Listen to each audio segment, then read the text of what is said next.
कि दो जिसमें एक जानवर, ऐसा कुछ होता नहीं. Always we have a choice. My behaviour is my responsibility. Hello, welcome back to my YouTube channel, and today I am here with Aparna Ashtapotre ma'am, and let's see how this session goes. Okay? Yes. So first question कि as a student I have seen people getting overwhelmed a lot when it comes to managing everything. Sometimes there are family problems, some health issues, and overthinking also, and everything when it comes at a same time they get more overwhelmed. So what do you suggest in situations like how students should manage? What they can do is, the first thing, feeling of overwhelm is very normal. Everyone goes through it, so it is normal. Don't make it like something special. मैं कुछ बहुत अलग situation से जा रहा हूँ ऐसा मत सोचिए. ये सबके साथ होता है, या आपके साथ हो रहा है. सो एक बार आप लोगों ने प्रायोरिटाइज करा कि ये नहीं किया तो भी चलने वाला है, ये बहुत जरूरी है, इसको पहले मुझे करना है, इसके बाद ये करना है, इसके बाद. तो once you get the map, road map, तो आपका जो हाइटेंड इमोशंस है वो थोड़ा सा नीचे आएगा, नॉर्मल को आएगा. तो इस तरीके से आप कर सकते हैं. अभी रिसेंट का मेरा एक एग्जांपल है. मैं अभी कार सीख रही हूँ ना, तो स्क्रैच हो गया कार को, बट जो आगे से जो पर्सन था ही गॉट वेरी एंग्री. मैं बाहर से काम कंपोज्ड हूँ, बट अंदर बहुत अनसेटल्ड है. अब सबके लिए मैं हूँ काम. 15 मिनट्स हो गए, 30 मिनट्स हो गए, सबको दिख रहा है मैं काम हूँ, बट मैं अंदर से एकदम unsettled. So what do you think ऐसे सिचुएशंस में कि अभी बाहर का तो अपने हाथ में है नहीं, कोई क्या करेगा तब. सी, अगर अंदर डिस्टर्बेंस है और वो सिचुएशन है कि आप एक्सप्रेस नहीं कर सकते तो इट्स ओके.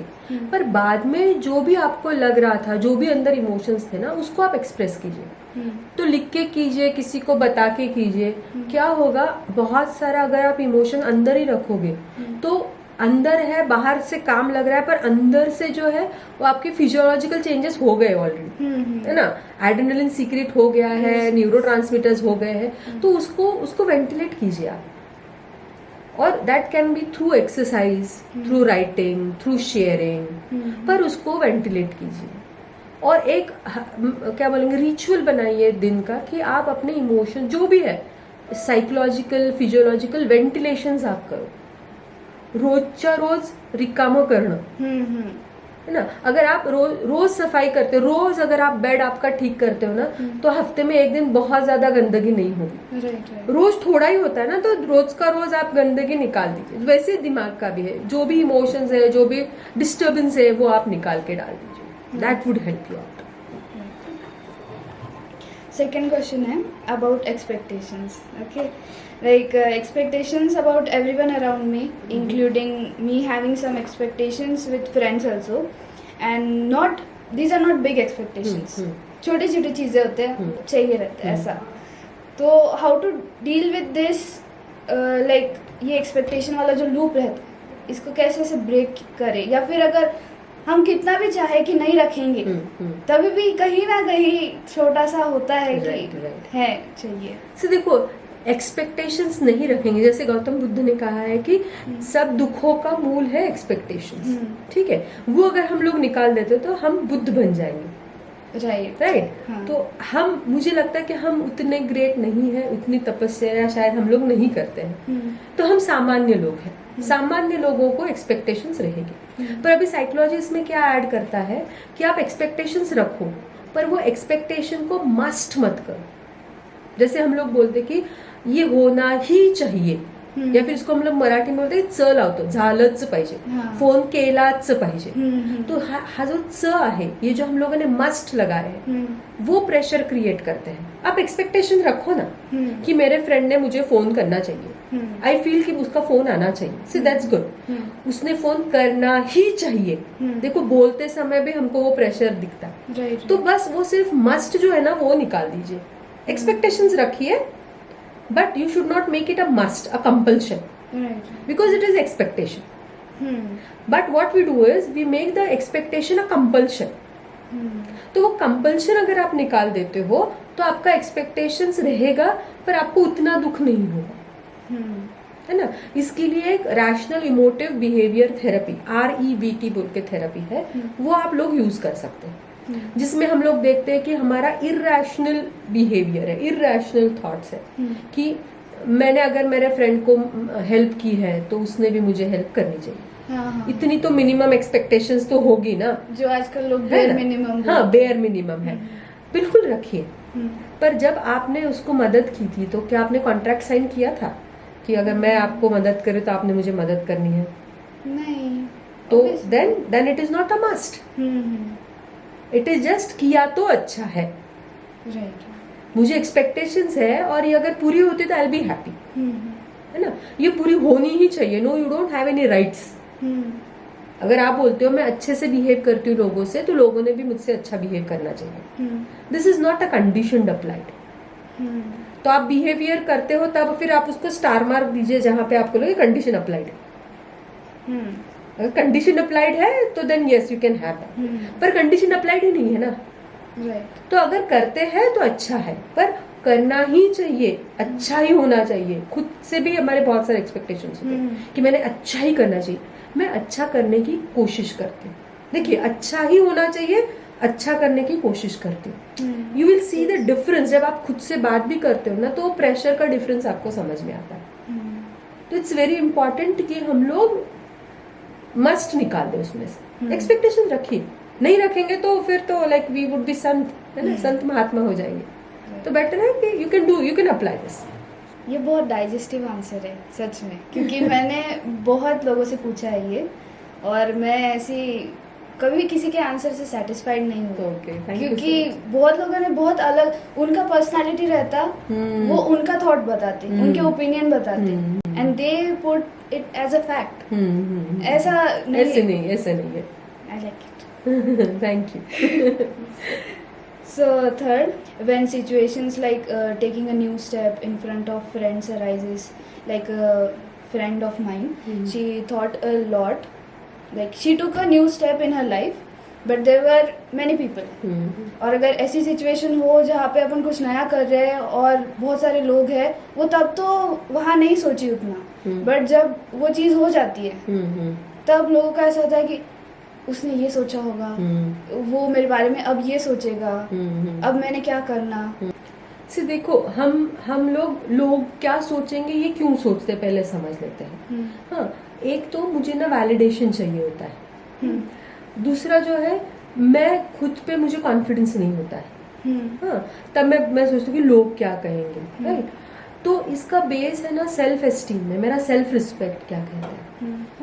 और एक हमको सिखाया नहीं गया है, पर हमने सीखना है कि जैसे हम लोग माझा कचरा माझी जबाबदारी, है ना, तर माझं वर्तन माझी जबाबदारी है।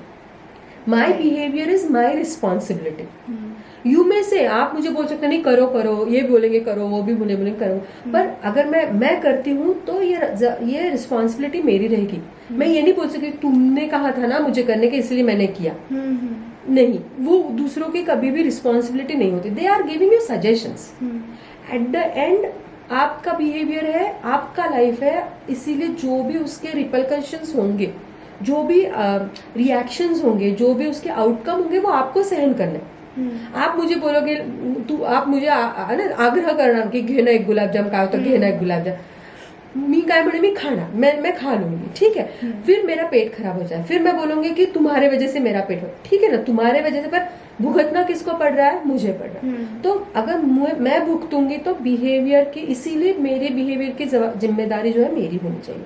It is my responsibility. अगर हम लोग ये सोचते हैं कि ये मैं कर रही हूँ और इसका जो भी होगा इट इज माई रिस्पॉन्सिबिलिटी, फिर मैं दूसरों का सुनूंगी कि क्या क्या हो सकता है। क्योंकि मैं एक इंसान एक डायरेक्शन में, 2 डायरेक्शन में सोचेगा। 4 अगर लोग मुझे बोलते हैं तो वो 8 और डायरेक्शंस मुझे बताएंगे, तो मेरे पास 10 अल्टरनेटिव्स होंगे। पर एट द एंड मैं डिसाइड करने वाली हूँ। हम लोग ये भूल जाते हैं कि always we have a choice. हमारे पास हमेशा चॉइस होता है। एक है ना विक्टर फ्रैंकल नाम का हमारा एक साइकोलॉजिस्ट है, जिसने ना एग्जिस्टेंशियल साइकोलॉजी बताया है, लोगोथेरेपी। उसका कहना है कि वर्स्टेस्ट कंडीशन में भी यू हैव अ चॉइस कि आपको रोना है कि नहीं रोना है। That choice also you have. और हम उसका मान सकते हैं क्योंकि Victor Frankl was a person who lived a Nazi camp. जो नाजी कैंप में वर्ल्ड वॉर 2 के वक्त जो था उसमें रह चुका आदमी है, जो बचे हुए आदमी से वो एक बंदा है जो बच गया वो कैंप में से। तो he has seen so much of terrible things in life, और तब भी उसने वहां भी देखा कि लोगों के पास चॉइस था कि मुझे आज मरना है तो मैं एक सिगरेट पी लूंगा, फिर मैं मरूंगा। तो एवरीवन हैज अ चॉइस। हमको लगता है की मेरे पास चॉइस नाही, इसने बोला इसीलिए केला, माझी परिस्थितीच नव्हती म्हणून मी केलं, माझ्याकडे हेच, असं नाहीये।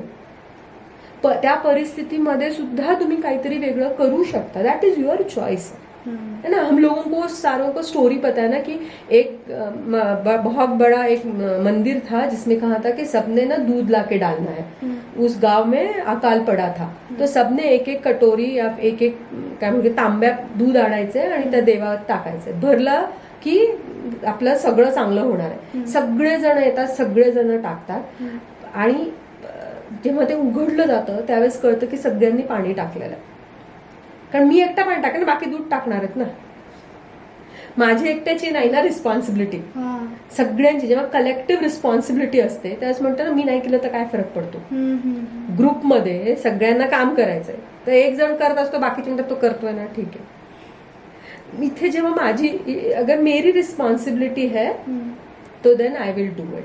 तो लोग क्या कहेंगे फिर then it will come secondary. So once you understand that I am responsible for it, तो ये अपने आप कम हो जाएगा। थोड़ा रिलेशनशिप वालों के लिए है। So in relationships it happens that the other person is not always same like you, obviously different upbringing है, parenting सब अलग है। So when different personalities are together it happens कि किसी को कुछ चाहिए रहता है, किसी को कुछ, लाइक कोई बहुत आउटगोइंग रहता है, कोई इंट्रोवर्ट है, या फिर कोई हमेशा एक ही प्लान बना रहा है, एक just go with the flow वाला है। तो कभी एक झगड़े से दूर भागने का ट्राई करता, एक चाहता है कि बात कर ले, सॉर्ट आउट हो जाए, ऐसा। तो जब ऐसे डिफरेंट पर्सनालिटीज साथ आ जाते हैं तो आपके हिसाब से क्या है कि ये मैनेज कर सकते हैं? बहुत सारी, अभी ये मैंने 1-2 एग्जांपल बताया, बहुत सिचुएशंस ऐसी आती जिसमें बहुत अलग पर्सनालिटीज का क्लैश दिख के आ जाता है। सो ऐसे सिचुएशंस में व्हाट डू यू थिंक कि देखो, 2 लोग हैं, 2 अलग पर्सनालिटी है, ये अगर मैं समझ लूं एक बार तो अलग अलग हो सकता है ना। मैंने ये छोड़ देना चाहिए कि मैं जो बोल रही हूँ ना वही सही है।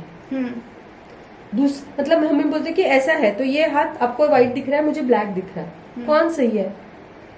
दोनों भी सही है, दोनों भी सही है। तो रिलेशनशिप में ये जरूरी है कि this is what I feel is right, you may not feel it is right, and दोनों को स्पेस होना चाहिए अपनी मर्जी से रहने के लिए।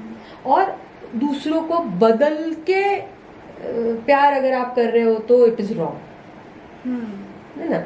आप ये ना मूवीज ने हमारे दिमाग में डाल दिया है कि 2 जिस्म एक जानवर, ऐसा कुछ होता नहीं है ना। तो 2 अलग अलग इंसान है, आप अलग है इसीलिए एक दूसरे से प्यार करते हो ना। तो पैकेज में ना सब अच्छा अच्छा नहीं आएगा। पैकेज में जब आप चिप्स भी लेते हो ना, पूरे चिप्स नहीं आते, उसमें हवा भी आती है। तो आप बंदे के साथ या बंदी के साथ हो तो कुछ अच्छी चीजें आएगी, कुछ खराब चीजें भी आएगी, कुछ ऐसी चीजें आएगी जो आपको पसंद है, कुछ ऐसी चीजें रहेगी जो आपको पसंद नहीं है। तो you have to deal with it, you have to deal with it, कि ओके बोलना है उसको कि ठीक है मुझे ये पसंद है, आपको ये पसंद नहीं है, but still you want to do it, okay, you should give that space to the person. ऐसे नहीं कि मुझे पसंद नहीं कि इसीलिए मैं कर रही हूँ। तो होता क्या है कि ऐसे बहुत होता है रिलेशनशिप, उसको पसंद नहीं इसलिए मैं नहीं करती हूँ। तो अगर मैं उसको पसंद नहीं करती इसीलिए मैं नहीं करती, तो मुझे जो पसंद है उसने भी वो नहीं करना चाहिए, दैट इज रॉन्ग। आपको अगर लगता है कि उसको पसंद नहीं है फिर भी मैं करना चाहती हूँ तो मुझे वो स्पेस होना चाहिए। या अगर मैं उसको पसंद है इसीलिए कुछ चीजें मेरे मन के खिलाफ कर रही हूँ, तो इट इज माई चॉइस। ये नियम उसको लागू नहीं होगा, because it has my, I have a choose in this, है ना। अगर किसी को लगता है कि बात करके ही सॉर्ट करना चाहिए चीजें, और कोई है उसको लगता है कि क्या बात करनी है इस पे, मतलब कोई जरूरत नहीं है, ठीक है ना, तू जैसा बोल रही है वैसा हम लोग करेंगे। तो मैंने एक बार बोल देना चाहिए कि मुझे ऐसा ऐसा लग रहा है, still if you feel the same way will go with it, है ना। और कम्युनिकेशन करना चाहिए। पर ये भी नहीं है कि हर चीज का सोल्यूशन होगा, ये भी गलत चीज है। कुछ चीजें हमको एडजस्ट ही करनी है ना, ऐसे नहीं कि भाई सब सब सब प्रॉब्लम्स ना बोल के सॉर्ट करेंगे, ऐसा नहीं होता है। कुछ प्रॉब्लम हमेशा के लिए रहते ही है, because you are two individual, two different individual. तो आपको वो प्रॉब्लम वो बंदे के साथ लेके चलना, you have to get adjusted, acquired with the problem, कि ये इसका ही प्रॉब्लम है and it's okay, I say okay, उसको मैं ठीक करने की जरूरत नहीं। और रिसर्च ऐसे कहता है कि ऑलमोस्ट 70% प्रॉब्लम्स वैसे ही रहते हैं, only 30% problems can be solve out, 70% वैसे ही होते। आप उसको बदलने की कोशिश भी मत करो। हाँ, पर वो अगर आपके रिलेशनशिप को पूरा ही डिस्टर्ब कर रहा है and you are not happy with that, then stop it. आपको अगर लग रहा है कि ये जो सारे उसके फॉल्स है, ये जो निगेटिव है, ये मैं सहन नहीं कर सकती, तो डोंट गो, रुक जाओ। आजकल की जनरेशन को रुकना भी नहीं है, छोड़ना भी नहीं है, ऐसे नहीं होगा। आपको छोड़ देना पड़ेगा, लेट इट गो करना होगा, क्योंकि आप ठोक ठाक के जिंदगी को कितने देर ठोकोगे, कितने देर उसको ट्यूनिंग कितने देर करोगे ना। आपको गाने सुनने हैं तो एक बार ट्यूनिंग करो, 2 बार ट्यूनिंग, पर हमेशा वो अगर आउट ऑफ ट्यून जा रहा है तो इसका मतलब है कि वो ट्यूनिंग नहीं बैठने वाली, तो छोड़ दो। 1-2 बार ट्यूनिंग करने की कोशिश करो, या फिर आप जो अनट्यून्ड है उसके साथ कंफर्टेबल हो तो देन गो है। पर आपको ट्यून भी करना है, अनट्यून के साथ आप कंफर्टेबल भी नहीं हो, ट्यून भी नहीं हो रहा है, तो स्टॉप द रिलेशन। कोई कंपल्सन नहीं है।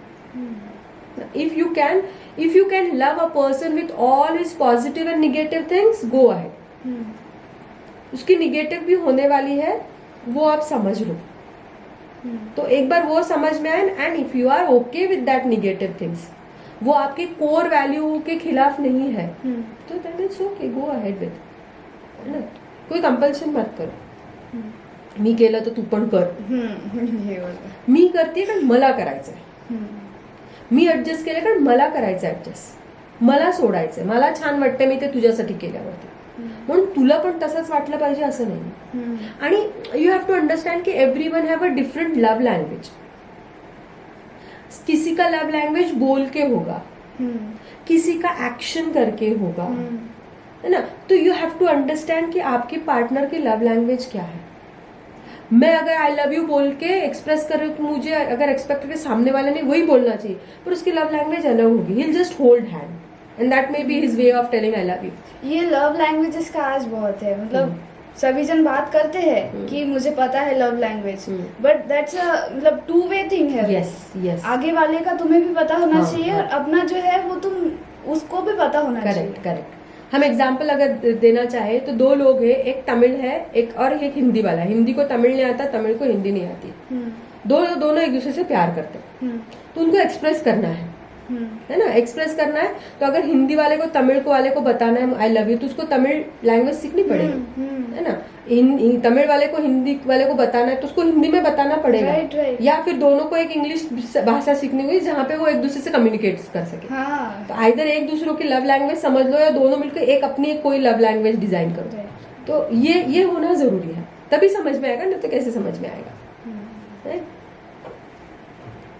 लोग बहुत लव लैंग्वेजेस के बारे में बात करते हैं, बट कोई क्लियर नहीं है इसमें, क्योंकि वो बोलते हैं कि मेरा लव लैंग्वेज ये है। क्या है बताओ, तो like you have to mention it, है ना। तो जैसे ओवरऑल 6 लव लैंग्वेजेस बताए गए, अभी मुझे पूरे तो याद नहीं है। जैसे अफर्मेशन है, बोल के करते, कोई सर्विसेज पे करता है ना।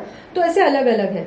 तो पहले आप खुद तो समझ लो आपकी लव लैंग्वेज क्या है, फिर आप दूसरों को बताओ। मेरे आजू बाजू ऐसे लोग हैं कुछ जो उतने कॉन्फिडेंट इनफ ऐसा फील नहीं करते, ओके। और ये हमेशा उनको लीड कर देता है कि कोई भी प्रॉब्लम हो वो खुद सॉरी बोल देंगे। एक सिचुएशन संभालने के लिए कह लो, या फिर कोई भी आ जाए सॉरी। कभी कभी सिचुएशन ठीक हो जाती है, कभी कभी ऐसा होता है कि वो सॉरी बोलना उन्हें बाद में रिग्रेट रहता है कि मैं तो सॉरी बोल दिया बट मेरा गलती था नहीं। अब वो होल्ड ऑन रखते हैं उस पे। अब ये जो है मेंबर्स जो सॉरी बोलने वाले गैंग में आते हैं, ये लोग हमेशा ऐसे हैं कि बार बार यही होता है कि कभी भी सॉरी बोलने आगे वो है, बट उन्हें बाद में बुरा भी ये लगता है कि मैंने सॉरी बोला, मैं गलत किया। So what do you think उनके लिए कि उन्होंने क्या करना? देखिए सॉरी क्यों बोलते हैं, number 1 they want to avoid the situation, ठीक है। तो आप ये सिचुएशन अवॉइड करोगे, मतलब अगर घर कोई हमारे घर में आ रहा है तो हम सारा जो पसारा बोलते हैं वो उठा के कबर्ड में डाल देते हैं, पर जब आप कबर्ड खोलोगे तो वो आपकी आंख पे गिरने वाला है ना। तो बेटर है कि तभी आप उसको सॉर्ट करो, उसको उठा के मत डालो। Don't put the things under the curtain. If you put the things under the curtain it will smell after some time definitely, because they will stay there only, है ना। तो बेटर है कि थोड़े देर तकलीफ होगी बट वो सॉर्ट होगा। So don't say sorry if you don't feel sorry, क्योंकि उससे क्या होगा, सिचुएशन थोड़े देर के लिए ठीक होगी but it will not heal the things. वो वुंड वैसे ही रहेगा, सिर्फ वो वुंड ट्रांसफर होगा आपको। जो दूसरों का है वो आपको, अगर वो उनका है तो उनको ठीक करने दो ना। तो खुद को ये बताओ कि अब ये मैं नहीं उसको डील करूंगी तो बाद में मुझे उसका ज्यादा like I have to pay more for it. तो once you understand this it will become easy, है ना। और दूसरा हम लोग सॉरी क्यों बोलते हैं कि मुझे कॉन्फिडेंट नहीं लगता है ना। तो मुझे कॉन्फिडेंट क्यों नहीं लगता है, because I don't respect my self. मैं खुद को बहुत कम समझती हूँ, लोगों ने मुझे कम समझना ये अलग बात है। अगर मैं खुद को कम समझती हूँ, if I don't respect my self, तो फिर कोई भी आके मेरा पोछा बनाएगा, बिकॉज मुझे लगता है ना मैं पोछा हूँ। मुझे अगर लगता है मैं पोछा हूँ तो लोगों ने अगर मुझे पोछा समझा तो इसमें कोई उनकी गलती नहीं है। मैंने अपने आप को पोछा नहीं समझना है। उसके लिए ना there is one very great good exercise that we all can do. Write one good thing about yourself every day. खुद में जो अच्छी चीज आज मुझे लगे रोज लिखो, उसको लिख के रखो। जब भी आपको लग रहा है कि मैं पोछा बन रही हूँ, उसको निकालो और पढ़ो। सो दैट विल, क्योंकि तब हम इतना लो होते हैं कि हमको याद ही नहीं आता मुझ में क्या अच्छा है। So try to make write every day a good thing about you and write gratitude every day. Say thank you, thank you आज मैं जिंदा उठी हूँ। यू नेवर नो, है ना, व्हाट विल हैपन। अभी सोने गए, सुबह उठेंगे नहीं, आई डोंट नो। सो तो से थैंक यू फॉर इट। से थैंक यू कि आई हैव एनर्जी, मैं फ्रेश उठी हूँ। से thank you for it. So right a gratitude, right thank you and right one good thing about yourself. और महीने में, हफ्ते में, जब भी आपको टाइम है, ऐसा कुछ काम करो जिससे दूसरों के चेहरे पे मुस्कान आती है। That will increase your self esteem, self respect उससे बढ़ेगा आपका कि I have made someone smile. और उसके लिए पैसों की बिल्कुल भी जरूरत नहीं है, बिल्कुल भी जरूरत नहीं है ना। कोई बच्चा रो रहा है, उसको आप हंसाओ। कोई दादी जा रही है, आज कैन आई हेल्प यू, है ना। कोई बहुत सारे लोगों को ना बहुत चीजें बतानी होती है, सुनने वाला कोई नहीं है। आप उनको सुनो, दे विल स्माइल। सो ऐसे छोटी चीजें आप करके ना आप अपना सेल्फ रिस्पेक्ट बढ़ा सकते हो। सेल्फ रिस्पेक्ट बढ़ाओगे तो सेल्फ कॉन्फिडेंस आएगा, सेल्फ कॉन्फिडेंस आएगा तो नॉट से सॉरी। आप खुद को छोटा महसूस करते हो ना, इसीलिए आप सॉरी बोलते हो। आप हो कि नहीं ये बात अलग है, आप महसूस क्या करते हो। आप आपको खुद को अगर कम महसूस करते हो तो वो आएगा हर बार। So you have to make yourself कि मैं बहुत बड़ी नहीं हूँ बट मैं इतनी गई गुजरी भी नहीं हूँ। So that has to come. और उसके लिए फिर ये सारी एक्सरसाइजेज आप कर सकते हो। दैट कैन इंक्रीज, मतलब श्योर शॉर्ट है कि वो इंक्रीज होगा। उसके रिलेटेड अपन अभी बात किए थे चैट जीपीटी का, कि आजकल बच्चे ऐसे है कि एक बार पूछ लेते हैं क्योंकि वो इंस्टेंट दे देता है ना आंसर। तो मैंने पूछा था ये अबाउट माय हैबिट, ये मेरे थॉट में था नहीं बट किसी ने मुझे बोला तो फिर मैं ओवर थिंक करके वहाँ चली गई। It was about people pleasing, कि मुझे बड़ा खुशी होता है अगर मैं किसी और को खुश देखूँ। तो मैं, जैसे आपने कहा कि एक स्माइल भी दिख गया, day will go better than ऐसा। तो मैं कभी मेरे रूममेट के लिए कुकी ले आऊँ, कभी किसी को फ्लावर्स दे दूँ। अगर पैसे का नहीं भी है तो नोट, कैफे वाली जो है मेरी फ्रेंड बरिस्ता, उसको मैंने नोट दे दिया, वो खुश हो जाती है, या फिर उससे बातें कर ली। अभी मुझे मेरे फ्रेंड सर्कल में एक जन कहा कि इतना ज़्यादा मनी इस पे नहीं करना चाहिए। देन फिर मेरा थॉट प्रोसेस यहाँ गया कि मैं हर बार मनी नहीं देती। कुछ भी हैप्पीनेस सीख करने के वक्त ऐसा मनी जाता नहीं है। देन और ऐसा चला कि वो लूप में गया और मैं इस पे लीड हुई कि क्या मैं ये हमेशा कर रही हूँ, क्या ये पीपल प्लीजिंग वाला हैबिट में जा रहा। फिर जो लोग बोल रहे आजू बाजू के, फिर उससे वो लीड हुआ कि क्या मैं इसमें भी एक्सपेक्टेशन ढूंढती इसीलिए मैं खुश करती। That lead to a long loop. फिर मैंने चैट जीपीटी किया कि ये जो चल रहा है इज इट गुड और बैड। तो चैट जीपीटी का ऐसा आंसर था कि until and unless you are happy and then there is no problem ऐसा। तो आपका इस पे क्या है? एक तो वो टेक्नोलॉजी यूज के बारे में आप मुझे बताइए, और ये जो पीपल प्लीजिंग वाला है, इज दैट रियली बैड? सी आप पहले पीपल प्लीजिंग वाला लेते हैं। तो आप क्या प्लीज करने के लिए करते हो, क्या ये करने से आपको खुशी मिलती है? मुझे खुशी मिलती है, ये मेन है। राइट। तो मैं अपनी खुशी के लिए अगर मैं कर रही हूँ, सामने वाला खुश हो या ना हो, दैट इज वो एक्सपेक्टेशन मस्ट में डालकर अगर मैं कर रही हूँ तो देन इट इज डिफिकल्ट। वो नहीं करना चाहिए कि मैंने फ्लावर्स दिए हैं तो उसको खुशी होनी ही चाहिए। अगर ये सोच के मैं कर रही हूँ तो then it is wrong. No, it's never that case. You felt क्या ये उसको अच्छा लगेगा एंड मुझे भी अच्छा लगेगा, तो एंड यू डिड दैट, तो then it's good, it is a good habit. Rather I will say कि ये अच्छा है कि you do small small things जिससे आपको खुशी मिलती है, तो अच्छा है, इट इज नॉट बैड। अभी यूज ऑफ टेक्नोलॉजी आप यूज कर सकते हो, बिल्कुल करो, बट मेक श्योर कि technology it is a technology again, वो उसमें एक्सपर्ट नहीं है। आप अगर आपके साइकोलॉजी रिलेटेड, हेल्थ रिलेटेड कोई भी क्वेश्चन पूछ रहे हो तो वो डेटा बेस्ड बोल रहा है, वो टेलर मेड नहीं बोल रहा है ना। जैसे अगर आपको बुखार है तो जनरल पैरासिटामोल से सब ठीक हो जाता है। चैट जीपीटी वगैरह पैरासिटामोल ले लो, पर आपका बुखार इन्फेक्शन वाला बुखार है तो पैरासिटामोल से वो ठीक नहीं होगा, बिकॉज इट इज पर्सनलाइज्ड। तो आपको पर्सनलाइज्ड ही फिर आप दवाखाने में जाते हो, पर्सनलाइज्ड लेते हो। तो चैट जीपीटी या technology can be the first aid, a general answer, but you need to take help of some expert जो उसमें स्पेशलाइज्ड है। तो पहले आप पूछ लो, if it works for you that's good, पर वो नहीं हो रहा है, पर वो सही है कि नहीं, एक बार एक्सपर्ट से पूछ लो, है ना। जैसे आपने कहा इंस्टेंट मुझे अभी तकलीफ हो रही है तो पूछ लो, कोई बात नहीं है, but then check it with the expert, because chat GPT is not expert of everything. Chat GPT कैसे काम कर रहा है, उसके पास जो भी डेटा है उसका वो एनालिसिस करके आपको दे रहा है।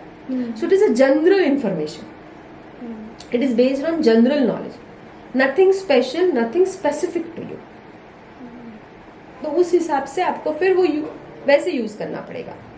अभी आपने जैसे कहा कि एक्सपर्ट से पूछ सकते, रिसेंट में मेरी फ्रेंड है जिसे बात करना है, ना घर वाले समझ रहे हैं कि उससे क्या बोलना है, ना फ्रेंड सर्कल में कोई है जो उसे समझ पा रहा है, एंड शी इज़ लाइक कि अभी मैं कहाँ हेल्प सीख करूँ। हम सारी जो गर्ल्स है हमारे रूम में बैठी थी यहाँ वैकेशन आने से पहले, and we discussed about mental health and everything. तो मेरी रूममेट ने बताए थे पूरे हेल्पलाइन के पूरा लिस्ट बता दी, तो मैडम ने पूरे बता दिए कि ये है। तो अभी रिसेंट में उसने पूछा कि कहाँ पूछ सकते, मुझे नंबर भेजना है ऐसा। तो आपके हिसाब से एज जो स्टूडेंट्स हैं उन्हें अगर हेल्प चाहिए तो हमने क्या ये बड़े जो प्लेटफॉर्म्स है वहाँ पे कांटेक्ट करना, या कहाँ पे ये हेल्प के लिए जाना? देखो अभी तो जनरली सारे कॉलेजेस में साइकोलॉजिस्ट अपॉइंट हो रहा है, तो you can go and talk to the psychologist जो ट्रेंड है ना, काउंसलर्स हैं, साइकोलॉजिस्ट है, उनसे आप बात करो। अभी बहुत सारे साइकोलॉजिस्ट ऑनलाइन भी अवेलेबल है, तो आप उनसे भी बात कर सकते हो, पर जिससे बात कर रहे हो पहले चेक कर लो कि वो स्पेशलाइज्ड है कि नहीं, एक्सपर्ट है कि नहीं।